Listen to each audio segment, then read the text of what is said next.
తక్కువ సమయంలో ఎక్కువ ఇన్ఫర్మేషన్ తెలుసుకోవడమే స్మార్ట్ పీపుల్ చేసే పని. మెగా వార్తల్లో మీరు మిస్ అవుతున్న మినీ డీటెయిల్స్ మీకోసం. Welcome to prime news with me Avinash Janagama. బులెటిన్లో ముందుగా హెడ్లైన్స్. సర్కార్ కీలక నిర్ణయం, ప్రభుత్వ పాఠశాలల్లో ఏఐ ఆధారిత డిజిటల్ విద్య.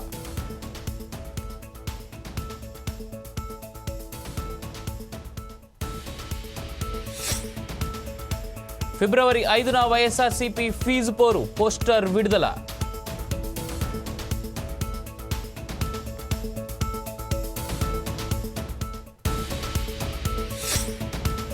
జిహెచ్ఎంసీ కౌన్సిల్లో రసాభాస, మేయర్పై పేపర్లు విసిన బీఆర్ఎస్ కార్పొరేటర్లు అరెస్ట్.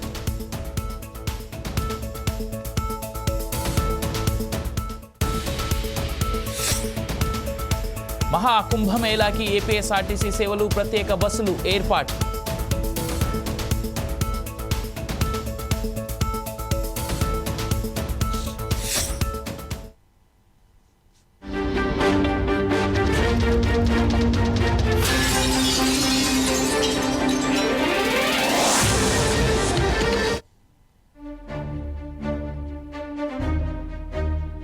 బ్రేకింగ్ న్యూస్ చూస్తా ఉన్నాం. ఆర్టిఫిషియల్ ఇంటెలిజెన్స్ ను పూర్తి స్థాయిలో ఉపయోగించడం ద్వారా రాష్ట్రంలో పాఠశాల విద్యల్లో విప్లవాత్మక మార్పులకు శ్రీకారం చుట్టనున్నారు. రాష్ట్ర ముఖ్యమంత్రి రేవంత్ రెడ్డి మార్గదర్శకంలో పాఠశాల విద్యను మరింత నాణ్యతా ప్రమాణాలతో అందించడానికి గాను ఆర్టిఫిషియల్ ఇంటెలిజెన్స్, డిజిటల్ ఇనిషియేషన్స్లను పాఠశాల విద్యాశాఖ పూర్తి స్థాయిలో ఉపయోగించుకోవాలని నిర్ణయించింది.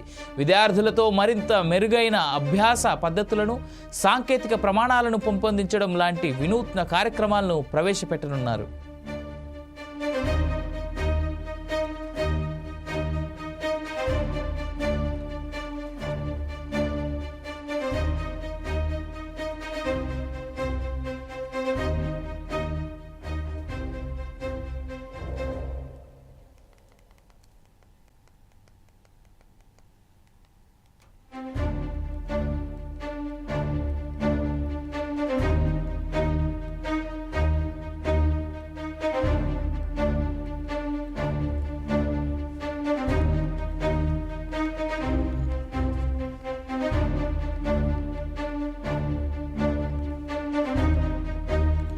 ఆర్టిఫిషియల్ ఇంటెలిజెన్స్ ను పూర్తి స్థాయిలో ఉపయోగించడం ద్వారా రాష్ట్రంలో పాఠశాల విద్యలో విప్లవాత్మక మార్పులకు శ్రీకారం చుట్టనున్నారు.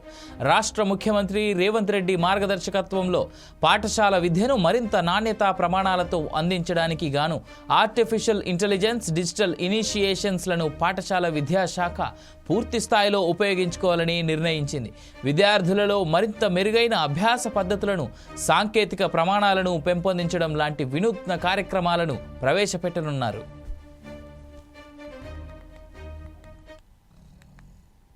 తాడేపల్లిలోని వైసీపీ సెంట్రల్ ఆఫీసులో వైసీపీ ఫీజు పోరు పోస్టర్ ఆవిష్కరణ కార్యక్రమం చేపట్టారు.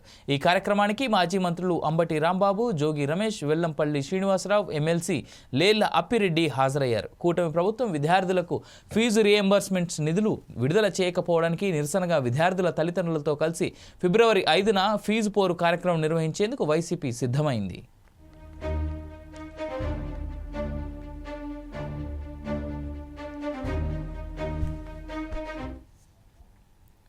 జిహెచ్ఎంసీ కౌన్సిల్ సమావేశం తీవ్ర గందరగోళానికి దారితీసింది. మేయర్ గద్వాల విజయలక్ష్మి అధ్యక్షతన ప్రారంభమైన ఈ సమావేశం ఆరంభమైన కొద్దిసేపట్లోనే రసాభాసగా మారింది. మేయర్ ముందుగా బడ్జెట్ ప్రవేశపెడతామని ప్రకటించగా దీనికి బీఆర్ఎస్, బీజేపీ కార్పొరేటర్లు తీవ్ర అభ్యంతరం వ్యక్తం చేశారు. బడ్జెట్పై కాకుండా ప్రజా సమస్యలపై మొదట చర్చించాలనే డిమాండ్తో ఈ రెండు పార్టీల కార్పొరేటర్లు ఆందోళన చేపట్టారు. బీఆర్ఎస్ సభ్యులు మేయర్పై పేపర్లు విసరడంతో పోలీసులు వారిని అరెస్ట్ చేశారు.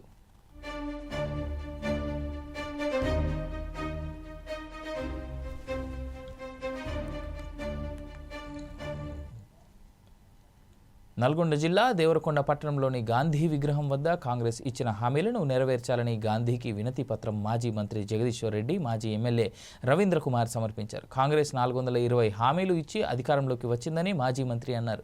తెలంగాణ ప్రజలందరి తరఫున గాంధీకి వినతి పత్రం అందజేశామని ఆయన తెలిపారు.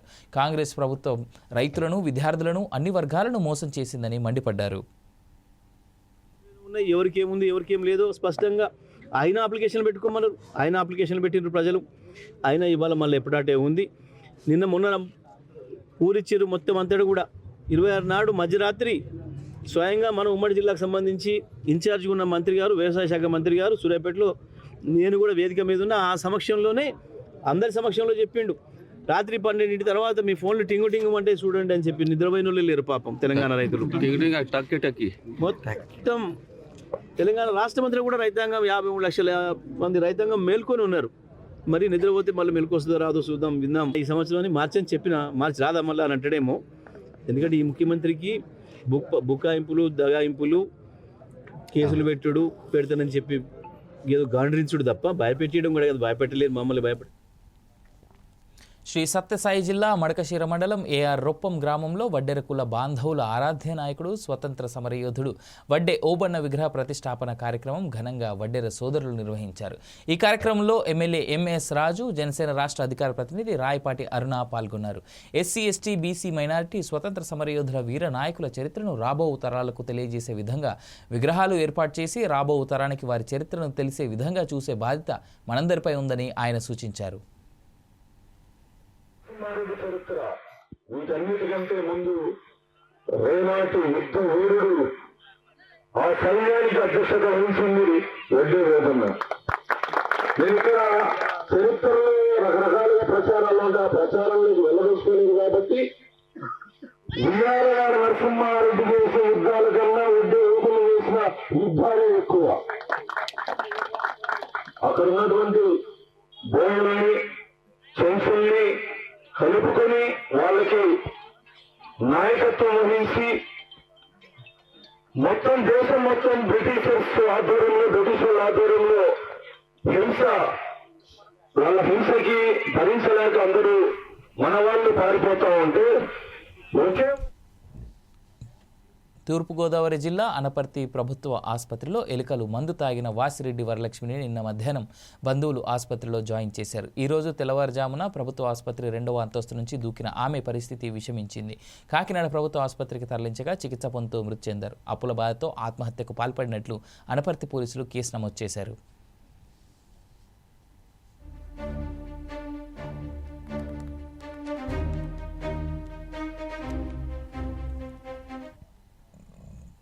అనంతపురం జిల్లా స్థానిక జిల్లా ప్రజా పరిషత్ కార్యాలయంలో జెడ్పీ చైర్పర్సన్ బోయ గిరిజమ్మ అధ్యక్షన జెడ్పీ సాధారణ సర్వసభ్య సమావేశం నిర్వహించారు.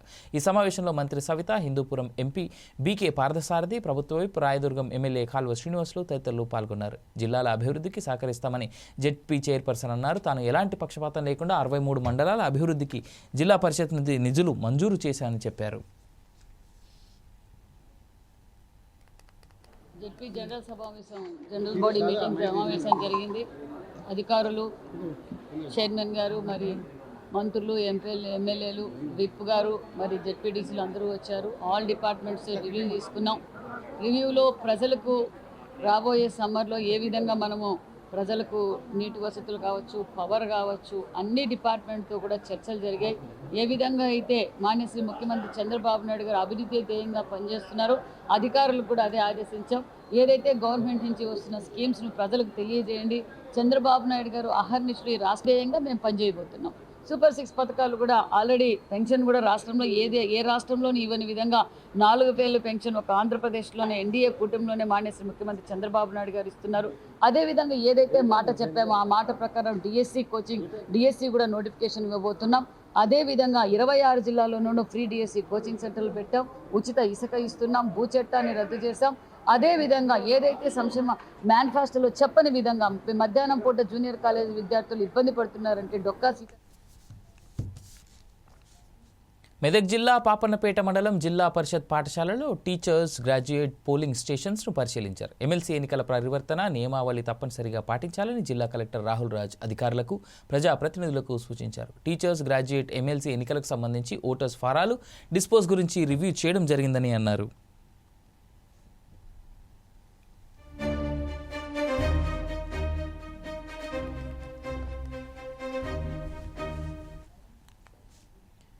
నాగర్ కర్నూలు జిల్లా అచ్చంపేట మండలంలోని గుంపన్పల్లిలో ఉమామహేశ్వర రిజర్వాయర్ కాల్వ సర్వే పనులను అధికారులు ప్రారంభించారు.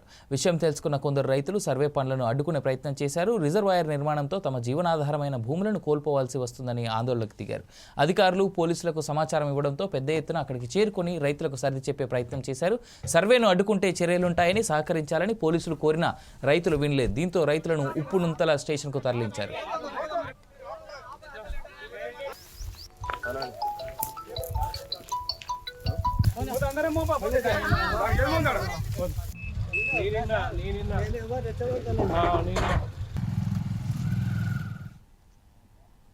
తూర్పుగోదావరి జిల్లా రాజానగరం మండలం నందరాడ గ్రామ పంచాయతీ అడుసుమిల్లి వెంకయ్య చెరువు నందు చేప పిల్లల విడుదల కార్యక్రమంలో జిల్లా కలెక్టర్ పి ప్రశాంతి అధికారులతో కలిసి ప్రారంభించారు. చేప పిల్లలను రాష్ట్ర ప్రభుత్వం ఉచితంగా మత్స్యకార సహకార సంఘాలకు సరఫరా చేయుట జరుగుతుందని జిల్లా కలెక్టర్ అన్నారు. మత్స్యశాఖ ఆధ్వర్యంలో ప్రధానమంత్రి మత్స్య సంపద యోజన పథకం ద్వారా 3,23,820 చేప పిల్లలు విడుదల చేయడమైందని పేర్కొన్నారు. 46 ట్యాంక్స్లో మత్స్యకార సొసైటీలు అందరికీ కూడా అందుబాటులో ఉండేటట్టుగా 3,23,000 చేప పిల్లలను విడిచిపెట్టడం జరుగుతుంది. మనకి ఈరోజు మార్నింగే మనకి అక్కడ నుంచి సీడ్ చేప పిల్లలు రావడం జరిగింది. సో అది ఈ రోజు అంతా కూడా మనం ఈ 46లో ఈ యాక్టివిటీస్ కంప్లీట్ చేయాలి అని అనుకుంటున్నాం. దీనివల్ల మనకి 36 మత్స్యకార సంఘాలు అనేది బెనిఫిట్ అవ్వడం జరుగుతుంది. వాళ్ళ 5,300 కుటుంబాలకి ఇది చాలా ఉపయోగకరంగా ఉంటుంది. దీనివల్ల ఏంటంటే వాళ్ళకి ఏదైతే సీడ్ బయట పర్చేస్ చేస్తే వాళ్ళకి కొంచెం ఆర్థికంగా భారం అవుతుంది కాబట్టి మనం గవర్నమెంట్ ద్వారా సప్లై చేసి ఇస్తున్నాం ఉన్నది, కానీ అదర్వైజ్ పంచాయతీ కంట్రోల్లో ఉన్నది. అలానే ఇప్పుడు లేటెస్ట్గా గవర్నమెంట్ మనకు కొన్ని గైడ్లైన్స్ కూడా ఇచ్చారు. ప్రైవేట్గా ఏవైతే ఆక్వా చేసుకుంటున్నారో ఆక్వా జోన్లో లేకుండా చేసుకునే వాళ్ళకి ఆక్వా జోన్లో రావడానికి పర్మిషన్ ఇవ్వడం జరిగింది. ఆ గైడ్లైన్స్ మేరకు ఇప్పుడు మనం గ్రామ సభలు కూడా కండక్ట్ చేసుకొని ఎవరు ఆక్వా జోన్లోకి వస్తారు అనేది మనము వాళ్ళ అప్లికేషన్స్ తీసుకుంటున్నాం. ఆక్వా జోన్లోకి వచ్చిన వాళ్ళందరికీ కూడా సబ్సిడీ అనేది ఇవ్వడం జరుగుతుంది. అలానే కొత్తగా ట్యాంక్స్ అంటే నాన్ ఆక్వా జోన్లో ఆల్రెడీ ఎగ్జిస్టింగ్ ట్యాంక్స్ ఏవైతే ఉన్నాయో గత ప్రభుత్వ టైంలో పర్మిషన్స్ లేకుండా అంటే లైక్ కుప్పం పట్టణంలో మార్చిలో రోడ్డు విస్తరణ పనులను చేపట్టనున్నట్లుగా కడపిడి వికాస్ మర్మత్ తెలిపారు. కుప్పం మున్సిపాలిటీని మోడ్రన్ మున్సిపాలిటీగా తీర్చిదిద్దడమే లక్ష్యమని ఆయన అన్నారు. రోడ్డు విస్తరణ పనులకు ప్రజలందరూ సహకరించాలని చెప్పారు. రోడ్డు విస్తరణ బాధితులతో ఫిబ్రవరిలో సమావేశమై వారికి పూర్తి స్థాయిలో నష్టపరిహారం చెల్లించిన తర్వాతే విస్తరణ పనులు చేపట్టడం జరుగుతుందన్నారు. భారతదేశం నాగరికతకు పుట్టిన పేరు. ఎప్పుడో 5,000 సంవత్సరాల ముందు మోహంజదారో హరప్పా కల్చర్ని చూసుకుంటే పెద్ద పెద్ద రోడ్లు, ఇప్పుడు సమకాలీన సమయంలో కూడా మనం ఎదురు చూడని రోడ్లు 5,000 సంవత్సరాల ముందే మన భారతదేశ నాగరికతలో ఉన్నాయి.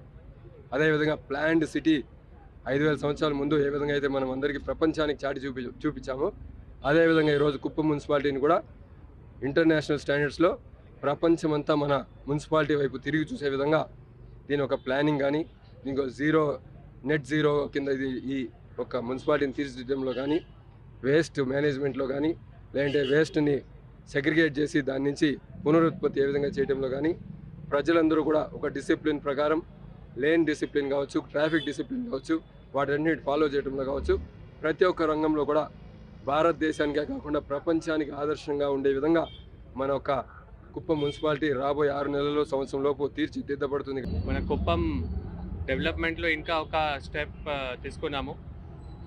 ఈ రోజు నుండి కుప్పం మున్సిపాలిటీకి సంబంధించి ఏదైతే రోడ్ వైడనింగ్ ఉన్నాయి, డ్రైనేజెస్ ఉన్నాయి. ఇప్పుడు రీసెంట్గా మీ అందరికీ తెలుసు, దాదాపు 20 రోజుల ముందు మన గవర్నమెంట్ ముఖ్యమంత్రి గారు ఇక్కడ వచ్చి మున్సిపాలిటీకి సంబంధించి దాదాపు 80 crores వరకు శాంక్షన్ చేశారు.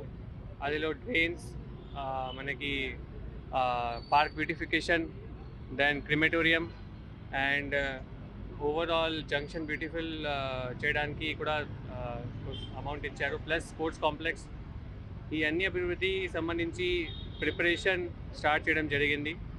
అండ్ శాంక్షన్ అయిన తర్వాత ఇప్పుడు బేసిక్ సర్వే వర్క్ పూర్తి చేస్తున్నాము. ఈరోజు ఫస్ట్ రోడ్ వైడనింగ్తో స్టార్ట్ చేస్తున్నాము. రోడ్ వైడనింగ్లో మెయిన్లీ నేతాజీ రోడ్ ఏదైతే ఉన్నాయో మనకి మెయిన్ రోడ్ కుప్పం మున్సిపాలిటీకి, ఆ మెయిన్ రోడ్ 100% ఒక ఫారెన్ స్టాండర్డ్లో అయిపోవాలి. అది మన main goal, main target. Modern standard అంటే బేసిక్లీ పెడిస్ట్రియన్స్కి సెపరేట్, వెహికల్ వెళ్ళడానికి separate, traffic signals, proper under ground drainage system. అది 100% అయిన తర్వాతనే మనము ఒక మోడల్ ఉత్తరప్రదేశ్లోని ప్రయాగ్రాజ్లో జరుగుతున్న మహా కుంభమేళకు సంబంధించి ఏపీఎస్ఆర్టీసీకి చెందిన ప్రత్యేక బస్సులు ఏర్పాటు చేస్తున్నట్లు ఆర్టీసీ ప్రజా రవాణా శాఖ అధికారి వరప్రసాద్ తెలిపారు. ఫిబ్రవరి 4వ తేదీన ఏలూరులో కుంభమేళకు బస్సు ఏర్పాటు చేయడమైందని ఆయన అన్నారు. టికెట్ రేటు ఒక మనిషికి 12,500 రూపాయలుగా నిర్ణయించామన్నారు.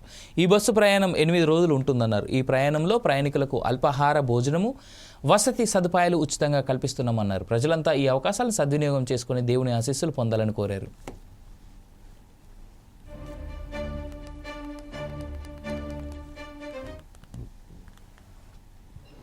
సర్వీసెస్ ఓపెన్ చేసాం. ఈ కుంభమేళా వెళ్ళే ప్రత్యేక బస్సులు ఏంటంటే 8 రోజులు టూర్ ప్యాకేజ్ అవి సూపర్ లగ్జరీ బస్సెస్. ఈ బస్సులు ఏలూరులో బయలుదేరి ఫిబ్రవరి మధ్యాహ్నం 4వ తారీఖు మధ్యాహ్నం బయలుదేరి పూరి, కోణార్క్, భువనేశ్వర్, ప్రయాగరాజ్ వెళ్ళి కుంభమేళా దర్శనం చేసుకుని తిరుగు ప్రయాణంలో అయోధ్య, గయా, బుద్ధగయ, కాశీ కవర్ చేస్తూ ఆ తర్వాత తిరుగు ప్రయాణంలో శ్రీకాకుళం జిల్లాలో ఉన్న అరసవల్లి, శ్రీకోర్మం కూడా దర్శనం చేసి తిరిగి ఏలూరు తిరిగి వచ్చేలా ప్లాన్ చేస్తున్నాం. ఇది 8 రోజుల టూర్ ప్యాకేజ్. ఇది 8 రోజుల టూర్ ప్యాకేజీ ఇంక్లూడింగ్ వీళ్ళ భోజన వసతి కలిగి చేస్తూ మనిషి ఒక్కింటికి 12,500 రూపాయలుగా టికెట్ డిసైడ్ చేసాం. క్షీరసాగర మథనం జరిగినప్పుడు అందులో అమృతధారలు పడ్డాయి. అందుకని ప్రయాగ్రాజ్కి అంత విశిష్టత.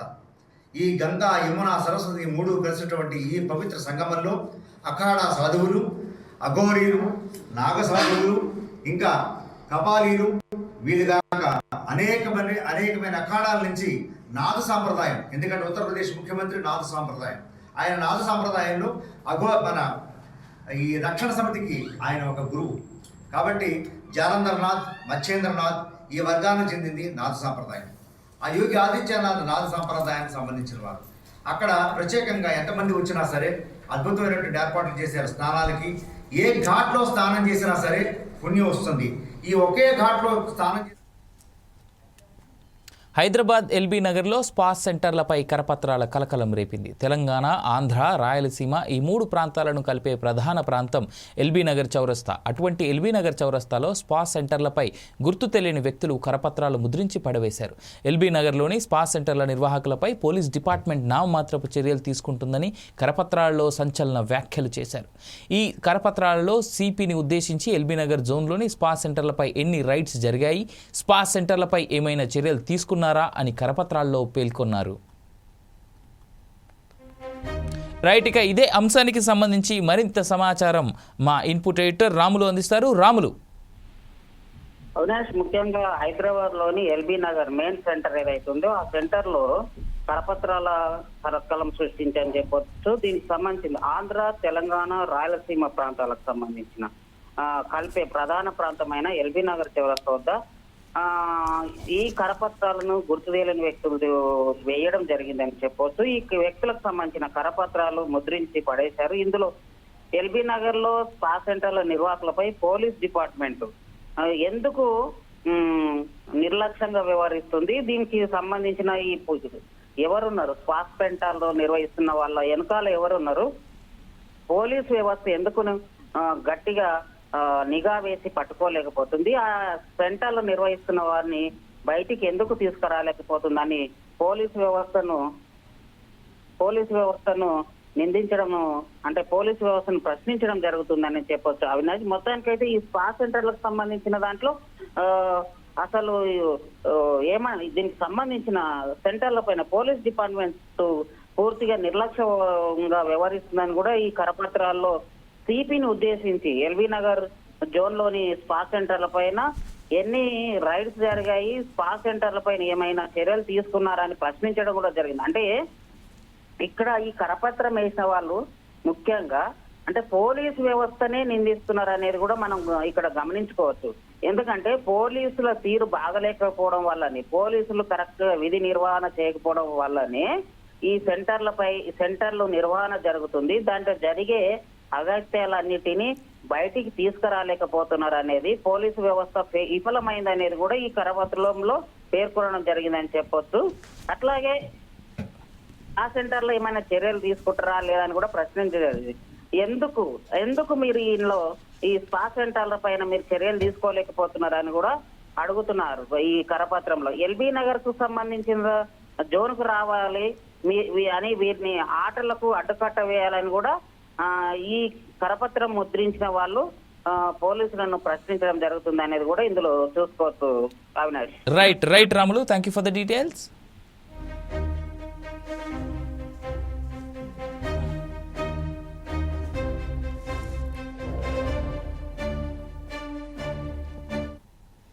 రాష్ట్ర ప్రభుత్వం ఇచ్చిన హామీలను అమలు చేయడంలో విఫలమైందని ఆరోపిస్తూ సిద్దిపేట జిల్లా హుస్నాబాద్లో బీఆర్ఎస్ పార్టీ నాయకులు వినూత్న నిరసన చేపట్టారు.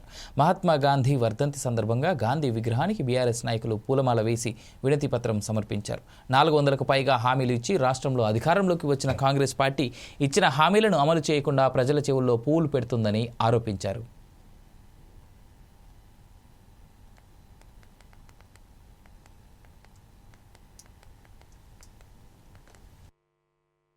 మేము ఈ కాంగ్రెస్ ప్రభుత్వం రేవంత్ రెడ్డి గారు ఇచ్చినటువంటి హామీలు 6 గ్యారంటీలు 420 హామీలను ఇప్పటి వరకు సంవత్సరం దాటినా కానీ నెరవేర్చలేదని మేము మాకు చెవిలో పువ్వు పెట్టినటువంటి రేవంత్ రెడ్డికి సిగ్గచ్చేలాగా మేము ఈ విధంగా ప్రవర్తించడం జరుగుతూ ఉంది. మేము ఒక వినతిపత్రం కూడా గాంధీ మహాత్మునికి ఇవ్వడం జరిగింది.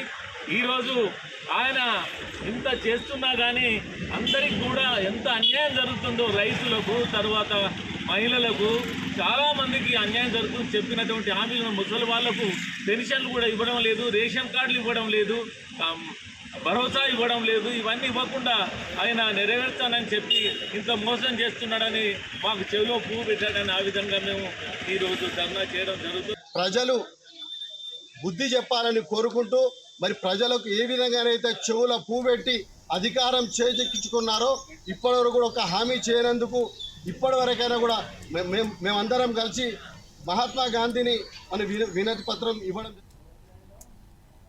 మహబూబాబాద్ జిల్లా కేంద్రంలోని గాంధీ పార్కు వద్ద గాంధీ విగ్రహానికి బీఆర్ఎస్ జిల్లా అధ్యక్షురాలు మాజీ ఎంపీ కవిత, మాజీ ఎమ్మెల్యే శంకర్ నాయక్ కార్యకర్తలతో కలిసి పూలమాల వేసి నివాళులర్పించారు. కాంగ్రెస్ ప్రభుత్వం అమలు చేస్తానన్న 6 గ్యారంటీలతో కూడిన వినతి పత్రంను గాంధీ విగ్రహానికి సమర్పించారు. 2023 అసెంబ్లీ ఎన్నికల్లో తెలంగాణ రాష్ట్రంలో అధికారంలోకి రావడానికి కాంగ్రెస్ పార్టీ ఎన్నో అమలు కాని హామీలను ఇచ్చి తెలంగాణ ప్రజలను మోసం చేసిందని మాజీ ఎంపీ అన్నారు. డిక్లరేషన్ల పేరుతో, హామీల పేరుతో, గ్యారంటీల పేరుతో 420 హామీలను కాంగ్రెస్ ప్రభుత్వం ఇచ్చిందని మండిపడ్డారు.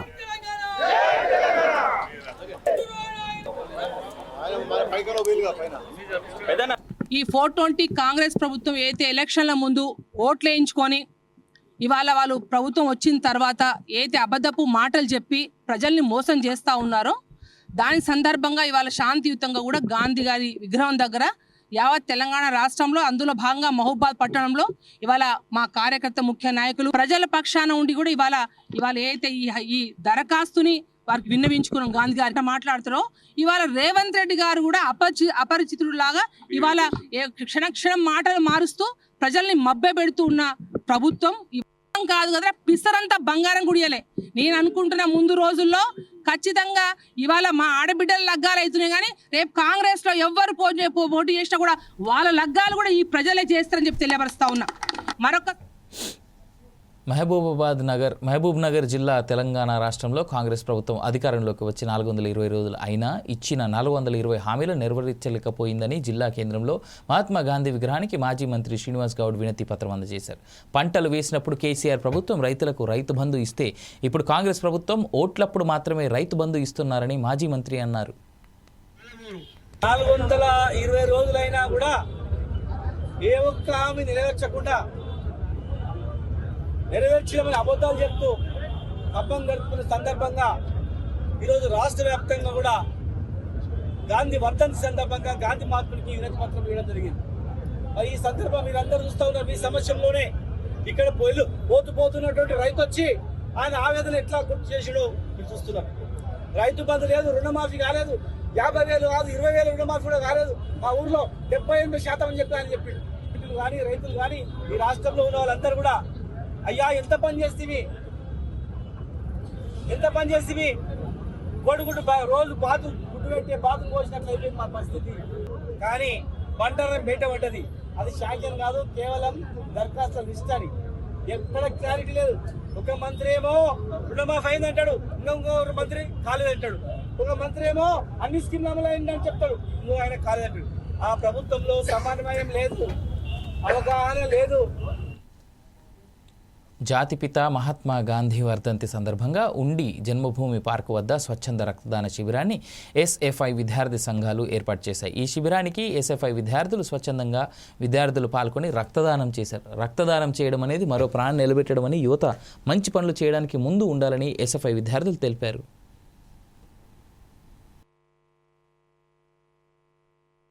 ఈరోజు గాంధీ వర్ధంతి సందర్భంగా ఈరోజు మన ఉండి మండలంలో ఎస్ఎఫ్ఐ ఆధ్వర్యంలో అబ్బాయి రాజు గారి పార్క్ వద్ద సుమారు 50 మంది యువతతో ఉచిత బ్లడ్ క్యాంప్ నిర్వహించడం జరిగింది.